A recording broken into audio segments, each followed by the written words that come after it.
আমি যাবো না বড়া, আমি বাবার কাছে এই ঘরে শুয়ে থাকবো। কি বললি ফেদা মুখো? এখানে কোথায় শুবিবে? ওই তো বাবা, তোমার ওই পাশে শুবো। বৌমা, খানকি ছেলেকে নিয়ে যাও, এই ঘর থেকে নিয়ে যাও, শালা শুয়ে বাচ্চাকে। বাবা, তুমিও বৌমায় সাপোর্ট করছো? যাবে ফেদা কপাইলে ছোঁড়া, রাত হয়েছে, একটু ঘুমুইতে দেবে আমাকে। তুই শালা মরণ ঘুম ঘুমো, যেন সকাল হলে যেন তোকে চিতাতে লিগে চাপাইতে হয় আমাকে। এসো গো, ঘরে এসো।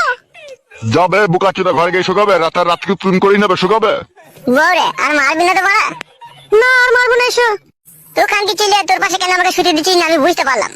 কি বুঝতে পারলি বে খানকি ছেলে? তুই বাবা চোদা হ্যান্ডেল মারবি সেই জন্য। খানকি ছেলেকে না উঠতে হলে না পিঠে গুদুম করে মারবো, শুয়ে বাচ্চা। তুই শুয়ে বাচ্চা। যাবে মারা ছোড়া মার। যাচ্ছি বড়া। খানকির ছেলে সুইরের বাচ্চা, সাধারণ বুদ্ধি নাই, খুব মেন্স হয়েছে তাও ভরার জন্য মারামারি। সুইরের বাচ্চাকে কেলিয়েছে, গাঁড় ভেঙেছে, ঠিকই করেছে। বাল মুকুচুদা।